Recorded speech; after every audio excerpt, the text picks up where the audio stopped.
रात का समय है। एक विशाल और डरावने महल के बीचों बीच काले लिबास में एक खूंखार शहंशाह गुस्से में गुर्राते हुए खड़ा है और उसके ठीक सामने गौतम हिम्मत से पैर जमाए खड़ा है। जल्दी से यह नीलमणि मुझे दे दो ताकि मैं फिर से जीवित हो जाऊं और पूरी दुनिया पर राज करूं। मैं अभी केवल इस बूढ़े शरीर पर एक साया बनकर जीवित हूं। कुछ भी हो जाए पर यह नीलमणि मैं तुम्हें कभी नहीं देने वाला शहंशाह। मूर्ख, तुम शहंशाह के किले में आकर मुझसे ही जबान लड़ाते हो। अगर तुमने यह मणि मुझे नहीं दी तो तुम यहाँ से कभी वापस नहीं जा पाओगे और ना ही कभी अपने परिवार को देख सकोगे। अब इसके इनकार की सजा तुम्हें भुगतनी पड़ेगी। इतना कहते ही पूरे महल में एक भयानक काली रोशनी फैल जाती है और शहंशाह गुस्से और घमंड में जोर जोर से हंसने लगता है। मुझसे पंगा लेने चला था, अब वह होगा जो तुमने कभी सपने में भी नहीं सोचा होगा।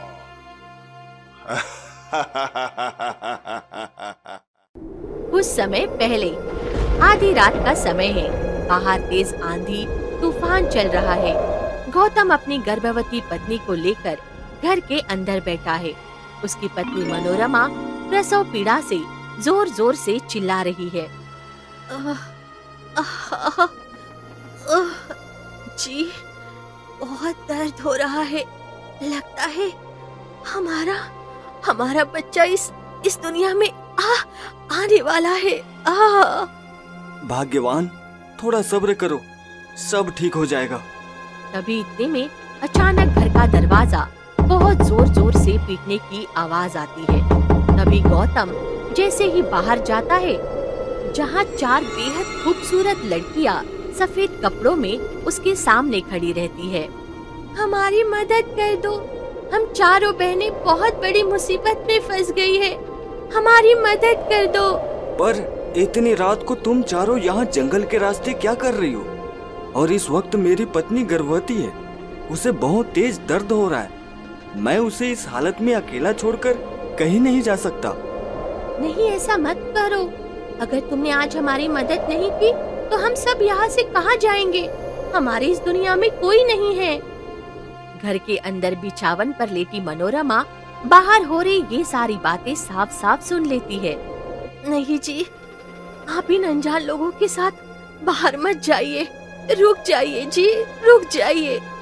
देखो भाग्यवान, इस तरह मुसीबत में तड़पती इन चारों लड़कियों को मैं अकेले नहीं छोड़ सकता। मैं तुरंत इनकी मदद करके वापस आता हूँ। नहीं, आपकी जरूरत इस वक्त सबसे ज्यादा मुझे है। मुझे इस नाजुक हालात में आप ऐसे छोड़कर कैसे जा सकते हो? हाँ भाग्यवान, मुझे तुम्हारे साथ ही रहना चाहिए, पर इन लोगों को भी मेरी मदद की बहुत जरूरत है। तभी तो इतनी रात को ये लोग हमारे घर आए। तुम चिंता मत करो, मैं बस तुरंत आ जाऊंगा। इतना कहकर गौतम उन चारों लड़कियों के साथ वहाँ से निकल पड़ता है और घने जंगलों की तरफ जाने लगता है। आज से पहले तो मैंने इतनी खूबसूरत लड़कियां कभी नहीं देखी, लेकिन चलो कोई बात नहीं, मुझे पहले चलकर इनकी मदद करनी चाहिए। गौतम उन चारों के पीछे पीछे जाने लगता है, पर थोड़ी ही दूर जाने के बाद अचानक वे चारों लड़कियां हवा में गायब होने लगती है। यह क्या? अभी अभी तो ये लोग यही मेरे सामने चल रही थी, अचानक यहाँ से कहाँ गायब हो गई? गौतम आसपास सब जगह उन चारों को ढूंढता है पर उसे वे कहीं नहीं मिलती। तभी इतने में झाड़ियों से किसी के आगे बढ़ने की आवाज आती है। अरे, यह कदमों की आहट, यह तो सामने वाली झाड़ियों की तरफ से आ रही है। आखिर वहाँ पर क्या है? चलो चलकर देखता हूँ। गौतम जैसे ही झाड़ियों के पास जाता है, अचानक एक भयानक भेड़िए को सामने देखकर उसके पैरों तले जमीन खिसक जाती है। यह क्या? यह तो बहुत ही खूंखार भेड़िया है। मुझे यहाँ से जल्दी भागना होगा। अब मैं क्या करूँ? वे लड़कियाँ भी पता नहीं कहाँ चली गई। चलो मुझे अपनी जान बचानी होगी। गौतम अपनी जान बचाने के लिए पागलों की तरह भागने लगता है। भागते भागते वो जंगल के बीच एक बहुत ही बड़े और डरावने काले किले के पास पहुंच जाता है। अरे, इतना बड़ा काला किला! मैंने आज से पहले ऐसा किला कभी नहीं देखा। चलो, जान बचाने के लिए इसी के अंदर जाकर छुप जाता हूँ, वरना वह खूंखार भेड़िया पता नहीं मेरे साथ क्या हश्र करेगा। गौतम जैसे ही उस किले के अंदर कदम रखने वाला होता है, तभी वे चारों सुंदरियां अचानक हवा से प्रकट होकर उसके ठीक सामने आकर खड़ी हो जाती है। रुक जाओ, तुम इस किले के अंदर मत जाओ। यह क्या? तुम चारों यहाँ? उस वक्त तुम चारों अचानक कहाँ चली गई थी? मैं तुम चारों को सब जगह ढूंढ रहा था, पर तुम कहीं नहीं मिली थी। नहीं, हमारी बात पर यकीन करो, हम लोग सच कह रहे हैं। मत जाओ इसके अंदर, वरना तुम कभी बाहर नहीं आ पाओगे। तुम लोगों को जो करना है करो, पर मैं अब तुम लोगों की बातों में नहीं आने वाला। अरे, मुझे अपनी जान बचानी है। अगर मुझे कुछ हो गया तो मेरी गर्भवती पत्नी का ध्यान कौन रखेगा? फिर गौतम बिना कुछ सोचे समझे उस किले के अंदर कदम रख देता है। अचानक जैसे ही वो किले के अंदर जाता है, तेज धुएं के साथ वो किला धीरे धीरे गायब होने लगता है। कितना मूर्ख है ये व्यक्ति, अपनी गर्भवती पत्नी को इस नाजुक हालात में छोड़कर हम चारों के माया जाल में फंस गया है। चलो, अब हमारा अगला कदम उठाने का वक्त आ गया है। दीदी, मैं कह रही हूँ, आप लोग ये जो कर रही है वो ठीक नहीं है। हमें किसी बेगुनाह के साथ ऐसा करने का कोई अधिकार नहीं है। चुप हो जाओ काव्या, तुम्हारे इस भोलेपन की वजह से हम अपने मकसद से पीछे नहीं हट सकते। अब वही होगा जो हमने सोचा है। इतना कहते ही चारों बहनें धीरे धीरे हवा में धुंधली होने लगती है और देखते ही देखते वहाँ से गायब हो जाती है। ऐसे ही वो भयानक रात बीत जाती है। वहीं दूसरी तरफ मनोरमा अपने बच्चे को जन्म देने के बाद सुबह से परेशान होकर दरवाजे के पास बैठी रहती है। हे भगवान, मेरे पति रात को ही घर से गए थे, पर अभी तक वापस नहीं आए हैं। मेरा बेटा अपने पिता का चेहरा देखने के लिए इंतजार कर रहा है, पर मेरे पति अभी तक आए क्यों नहीं? मुझे उन्हें खुद जाकर ढूंढना ही होगा। मनोरमा बेहाल होकर रो रही होती है। तभी इतने में गांव के मुखिया वहां आ जाते हैं। क्या हो गया मनोरमा? तुम इस हालत में यहाँ अकेली बैठी हो, बहुत परेशान दिख रही हो। मुखिया जी, पता नहीं मेरे पति कहाँ चले गए। रात को हमारे घर 4 लड़कियां आई थी। मैंने उन्हें उनके साथ जाने के लिए मना भी किया था, लेकिन फिर भी वो उनके पीछे चले गए। मुझे उनकी बहुत फिक्र हो रही है। क्या 4 लड़कियां और उनके पीछे तुम्हारा पति गया है? अरे मनोरमा, भूल जाओ अपने पति को, वह अब कभी वापस नहीं आने वाला। नहीं, ऐसा मत कहिए मुखिया जी। मैं अपने पति के बिना कैसे रहूंगी? अपने इस छोटे से बेटे की परवरिश अकेले कैसे करूंगी? अरे, ऐसे ही हमारे गांव से पहले भी कई सारे लोग अचानक गायब हो चुके हैं, जिनका आज तक कोई पता नहीं चला। मुझे तो उन रहस्यमय लड़कियों के बारे में बात करते हुए भी अजीब सा डर लगता है। नहीं, मुझे इस बारे में तुमसे कोई बात नहीं करनी। मुखिया चला जाता है और मनोरमा फूट फूट कर रोने लगती है। वहीं दूसरी तरफ जैसे ही किले के भीतर बेहोश पड़े गौतम की आंखें खुलती हैं। यह क्या? मैं यह कहाँ आ गया? मैं तो एक पुराने खंडहर जैसे किले में घुसा था, लेकिन यहाँ तो यह सब पूरी तरह से नया और जादुई लग रहा है।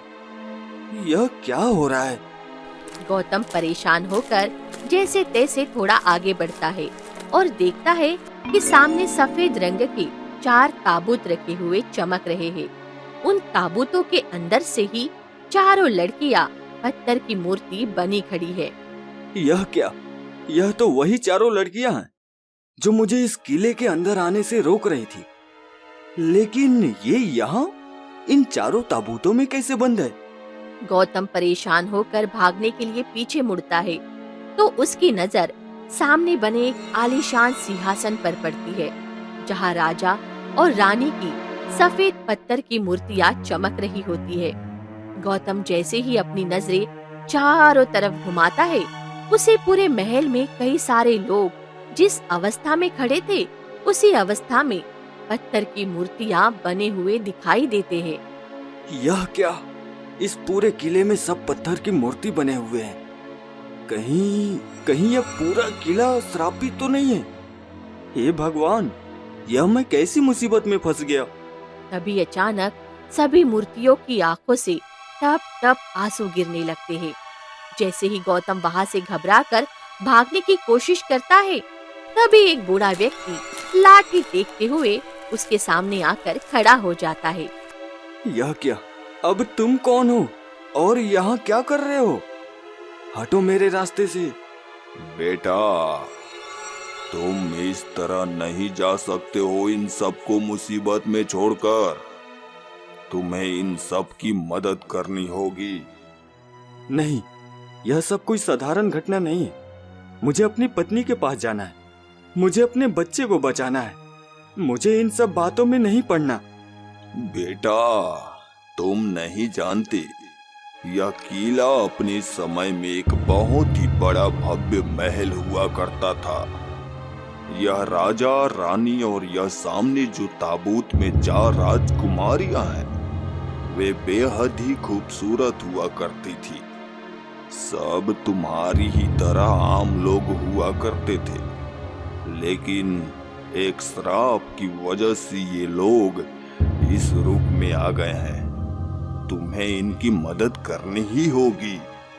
ठीक है, मैं इन सब की मदद करने के लिए तैयार हूँ। बताइए, मुझे क्या करना होगा? तुम्हें यहाँ से पूर्व दिशा की ओर जाना होगा। वहाँ तुम्हें एक रहस्यमयी गुफा मिलेगी। उस गुफा से तुम्हें नीलमणि लानी होगी। उस नीलमणि की मदद से ये सारी मूर्तियाँ अपने असली रूप में आ सकती है और इन सब की तकलीफ दूर हो जाएगी। ठीक है, मैं जरूर जाऊंगा। लेकिन उस रास्ते में बहुत सारे खतरे हैं। क्या तुम उनका सामना कर पाओगे? मैं अपनी पत्नी और बच्चे के लिए कुछ भी करने को तैयार हूँ। मैं नहीं चाहता कि आने वाले समय में मेरे बच्चे को मुझ पर शर्म आए। मैं ऐसा काम करना चाहता हूँ कि मेरा बेटा भी गर्व से बोले कि मैं उसका पिता हूँ। ठीक है बेटा, तुम्हारी यात्रा मंगलमय हो। गौतम उस किले से निकल पड़ता है और नीलमणि की तलाश में आगे बढ़ने लगता है। तभी देखते ही देखते आसमान में सूरज ढलने लगता है और शाम होते ही पूरे किले की रौनक बदल जाती है। जितने भी पत्थर के लोग थे, वे फिर से इंसान बनने लगते हैं, जिसमें तीनों राजकुमारियों के चेहरे बदसूरत हो जाते हैं। सबसे छोटी राजकुमारी काव्या, जो बेहद ही खूबसूरत होती है, नहीं, फिर से वही बदसूरत बेटियों का मुझे चेहरा देखना पड़ रहा है। तभी इतने में सामने खड़े उस बूढ़े व्यक्ति के शरीर से एक तेज रोशनी फैलती है और वो लाठी छोड़कर एक काले लिबास में शहंशाह के रूप में प्रकट हो जाता है, जिसके चेहरे पर एक काला हुड लगा होता है। आखिरकार सब ठीक हो गया। राजा विक्रमदेव, तुम्हारी तीनों बड़ी बेटियां देखो कितनी बदसूरत हो चुकी है और छोटी वाली कितनी खूबसूरत है। इसकी सुंदरता ढलने से पहले हमें अपना अगला कदम उठाना ही होगा। बिल्कुल ठीक कह रहे हो शहंशाह, हम बिल्कुल वैसा ही करेंगे जैसा हमने पहले तय किया था। शहंशाह, आपने कहा था, हम लोगों ने बिल्कुल वैसा ही किया है। अब तो हमारा ये श्राप खत्म हो जाएगा ना? हाँ शहंशाह, अब इसके बाद हमें क्या करना होगा? वह मूर्ख युवक गौतम अब कभी वापस नहीं आने वाला। जब वह वहाँ खत्म हो जाएगा, उसके बाद वही होगा जो हमने सोचा है।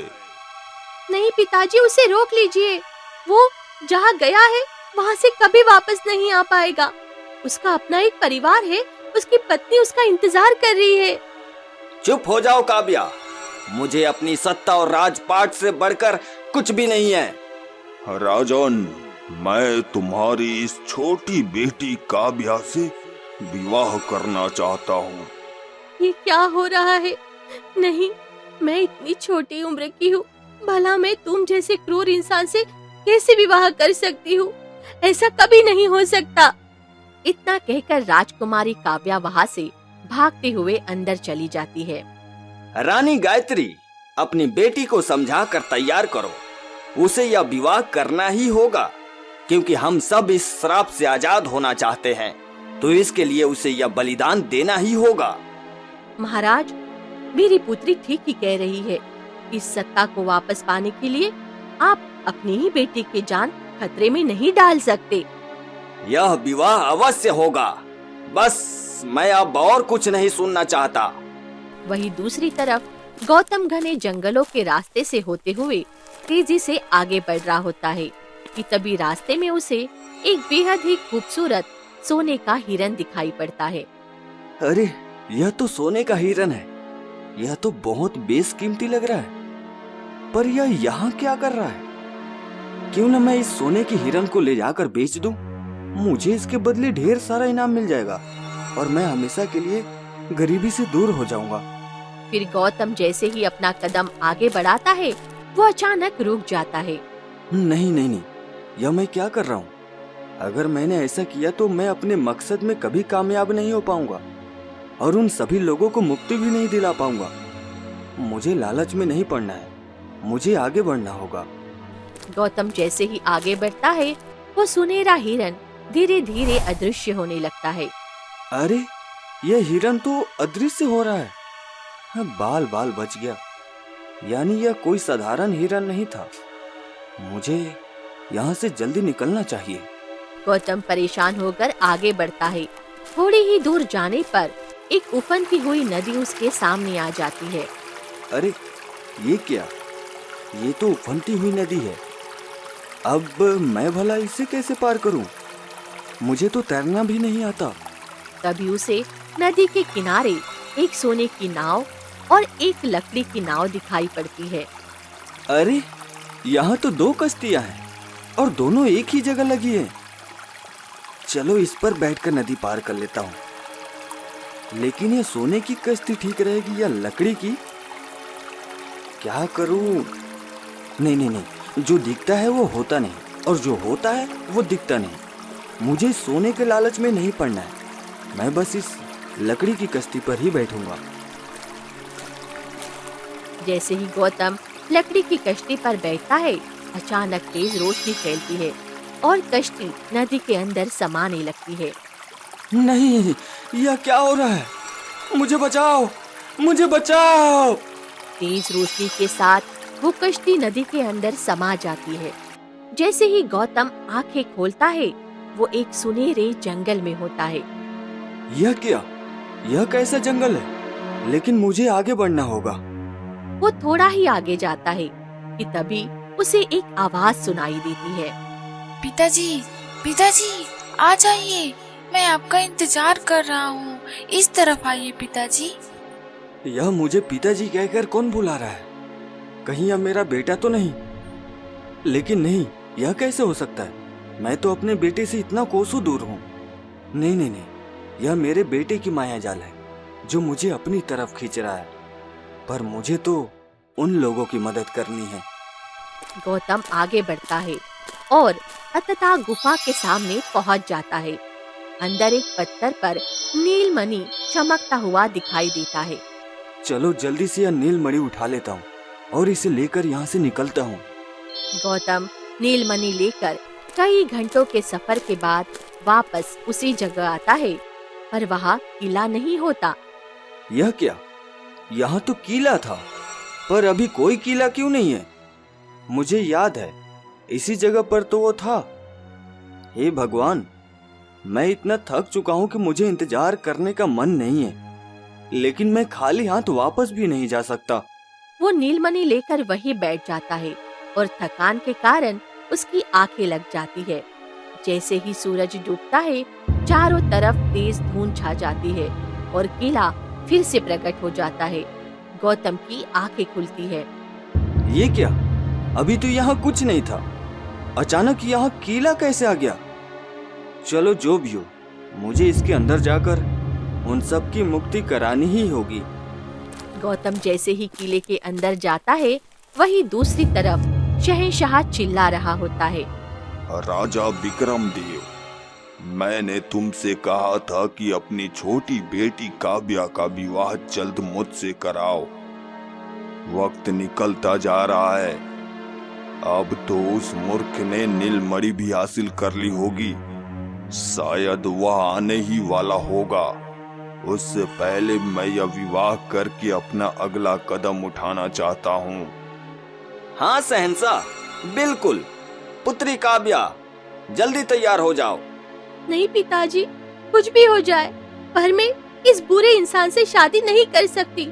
आप मेरी बात क्यों नहीं समझते हो? महाराज, इस राजपाट के लिए आप अपनी बेटी की जिंदगी बर्बाद कैसे कर सकते हैं? बस बहुत हो गया। मैं तुम लोगों की एक नहीं सुनने वाला। अब देखो मैं यह विवाह कैसे कराता हूँ।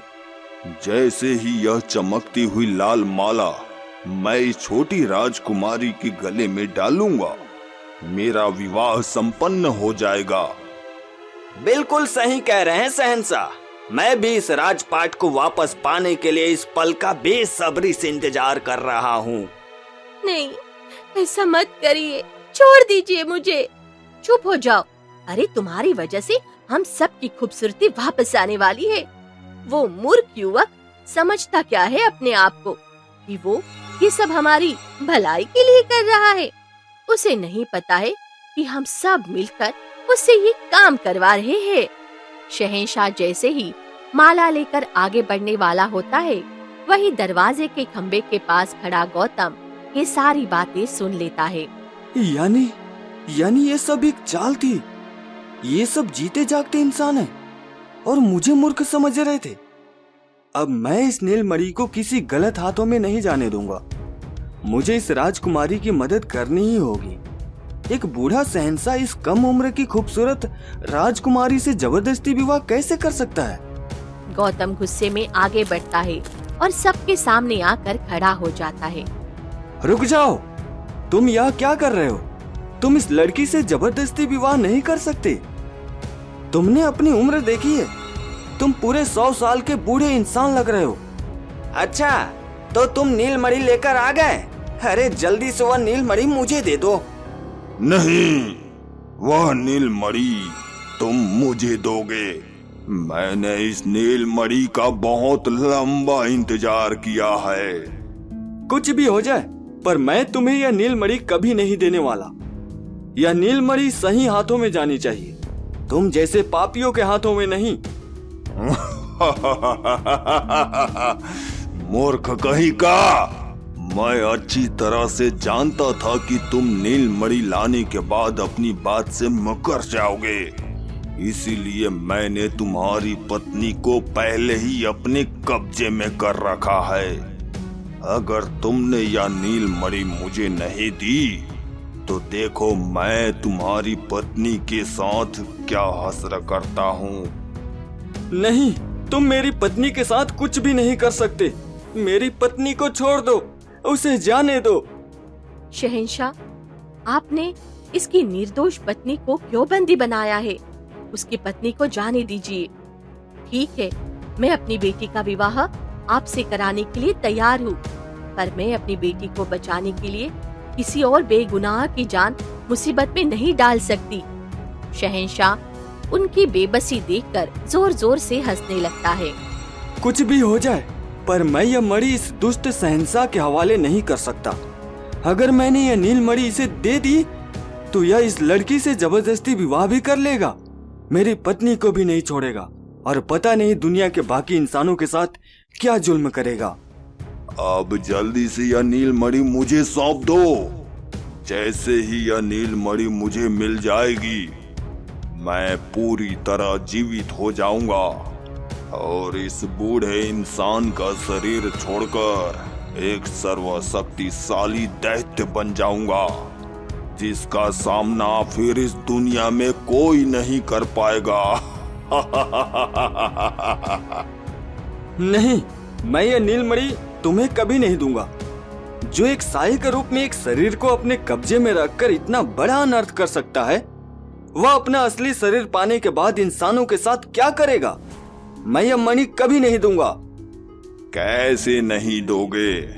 मुझे इस छोटी राजकुमारी से विवाह भी करना है और यह नीलमणि भी मुझे चाहिए। तुम मेरा कुछ नहीं बिगाड़ सकते। अगर मेरी एक खुशी त्यागने से इतने बेगुनाह लोगों की जान बच सकती है, तो मैं ये खुशी त्यागने के लिए तैयार हूँ।